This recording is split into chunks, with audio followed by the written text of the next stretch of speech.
Over the past weeks, we've been looking together at the picture which the Bible paints of this world of ours as we draw near to the close of the present age. In the midst of all the mounting pressures, I've shared with you the key to survival. Yes, and more than survival, the key to victory. It is to find out what God's purposes are and to align ourselves with them. We've seen that God's purposes center in His two covenant peoples in the earth, Israel and the Church of Jesus Christ. In each case, God's purpose can be summed up in one word: restoration. Yesterday, I spoke about the restoration of the church. I showed you that it's Christ's predetermined purpose, unfolded in Scripture, to come back for a church with certain outstanding characteristics: glorious, without any spot or wrinkle, holy and blameless. Once we understand Christ's purpose for His church, it demands from us our intelligent and wholehearted cooperation. Both collectively and individually, we're obligated to purify ourselves and to perform those acts of righteousness which, taken together, will make up the bride's wedding garment. For the rest of this week, I'm going to speak about the two main objectives which God has in view as He brings about the restoration of the church. I believe these divine objectives for the church can be summed up in two words: unity and outreach. Today, we'll focus on God's purpose to restore unity to the church, or to bring the church into unity. We'll turn first of all to the great high priestly prayer of Jesus, recorded in John chapter 17. At the close of this chapter, Jesus goes to His arrest and to His trial. He's separated from His disciples and not restored to them until after His death and burial and resurrection. So in a sense, these are really the last words that the disciples heard from their Lord before He was separated from them, and I believe they're words of special significance. They are the prayer of Jesus to the Father on behalf of His disciples, His believing people. In the first part of the prayer, He's praying for the disciples who are then with Him. But in the closing part of the prayer, He launches out into a prayer for all future believers of all ages, all races, all denominations, all backgrounds. And this glorious close to the prayer indicates the deepest longing and the purpose of Jesus for His church, His people. I'm going to read John 17, verses 20 through 23. My prayer is not for them alone. That's the disciples who were then present with Him. I pray also for those who will believe on me through their message. I understand that to be all true believers of all subsequent ages. Because ultimately, if you analyze how believers come to faith, it's always through the message of the apostles. That's the message that's recorded in the New Testament, and that is the only real basis for the faith of all believers.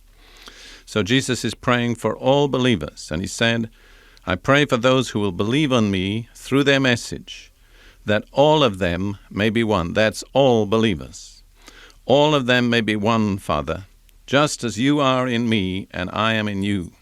There are some amazing comparisons in the New Testament. Yesterday I spoke about the comparison of the love of Christ for the church to the love of a man for his wife. And today Jesus speaks about the relationship that's to exist between all true believers, and He compares it to the same relationship that exists between the Father and the Son. Just as you are in me and I am in you, may they also be in us, so that the world may believe that you have sent me. I have given them the glory that you gave me, that they may be one as we are one. Notice again, God's standards never come down. He never comes down to a lower standard than that which is worthy of God Himself. His standard of unity is the standard of the Godhead. The unity that exists between the Father and the Son is the unity that Jesus prays for in the church. I have given them the glory that you gave me, that they may be one as we are one, I in them and you in me. May they be brought to complete unity, to let the world know that you sent me and have loved them even as you have loved me. Let me pick out two very significant phrases there. In verse 21, may they also be in us, so that the world may believe that you have sent me. And then in verse 23, may they be brought to complete unity to let the world know that you sent me. See, Jesus not only focuses on his own believing people, but as always, he has a deep compassion and concern for the world that doesn't yet know him. And he sees and explains to us that the ultimate testimony, the only testimony that can reach the whole world, is the visible unity of his believing people. He says that the world may believe and that the world may know that God sent Jesus to be the Savior. I believe in many different forms of evangelism and outreach. I'm committed to them with my whole life and being. But I'm realistic enough to know that all of them combined will never reach the whole world. There's only one testimony that will reach the whole world. It's the visible unity of God's believing people. That will cause the world to believe and make the world know that God sent Jesus. And we have to be realistic. It's not just some mystical unity in another realm. It must be the kind of unity that this unbelieving world can apprehend with its senses. It must be a visible, demonstrated unity. That's the only kind of unity that could convince the world. And that's the kind of unity for which Jesus prayed to the Father. And my conviction is that the Lord Jesus never prayed a prayer that the Father will not answer. I believe God is going to answer that prayer of Jesus for the visible unity of the church, a unity that's of the same type as the unity that exists within the Godhead between the Father and the Son. In examining how this kind of unity that I've been speaking about can be brought about, I want to turn now to a very beautiful picture from the Old Testament, a symbolic picture of the regathering of God's scattered people into a unity. It's found in the prophet Ezekiel, in the 37th chapter, in the opening part of the chapter. It's a vision that God gave to Ezekiel. It's usually known as the vision of the valley of dry bones. This is how Ezekiel records the vision. The hand of the Lord was upon me, and he brought me out by the Spirit of the Lord and set me in the middle of a valley. It was full of bones.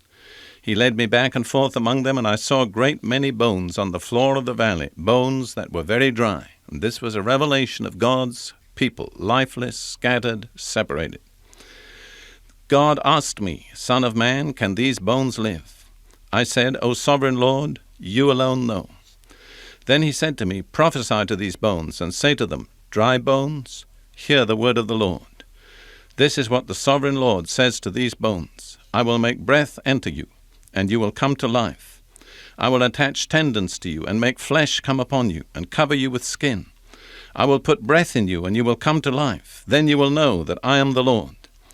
So I prophesied as I was commanded, and as I was prophesying there was a noise, a rattling sound, and the bones came together, bone to bone. I looked, and tendons and flesh appeared on them, and skin covered them, but there was no breath in them. Then he said to me, prophesy to the breath. Prophesy, Son of man, and say to it, this is what the sovereign Lord says. Come from the four winds, O breath, and breathe into these slain, that they may live. So I prophesied as he commanded me, and breath entered them. They came to life and stood up on their feet, a vast army. What a beautiful picture of God's purpose to regather his scattered people at the close of this age. Apparently a totally hopeless task.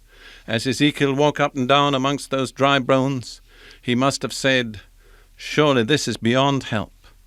And sometimes we could feel the same about the condition of the church, that it's beyond help. It's divided, it's scattered, it's weak, it's ineffective. But God's purpose stands. And God gave Ezekiel the ministry that brought restoration and reunification to the people of God. I want to point out two aspects of that ministry which I believe are very significant for us. Each time Ezekiel was told to speak certain words, to prophesy. The first time he prophesied to the bones, and when the bones heard this prophetic utterance, they were changed, they were moved, they came together. The second time he was told to prophesy to the breath or to the Spirit of God, And then when he prophesied to the breath, the Spirit of God came into those bones, and they stood up on their feet, a vast army. I believe that prophesying to the bones represents preaching, but prophesying to the breath represents prayer and intercession. And I want to suggest to you that both are desperately needed. The preaching of the word that will bring life and unity back to God's people, and the kind of prayer and intercession that will bring the Holy Spirit back in his fullness into the body of Christ and raise up what used to be scattered, separated, lifeless bones into a vast army. I love that phrase. In the Hebrew language, it's very, very emphatic. A very, very great army. This translation says a vast army. There again, we need to see the objective. God's objective here is not portrayed as a bride, but as an army to do battle, an army to assail the strongholds of Satan, to go out and cast down the strongholds of Satan, drive back his wicked forces, and usher in the revelation of the glory of God to the whole earth.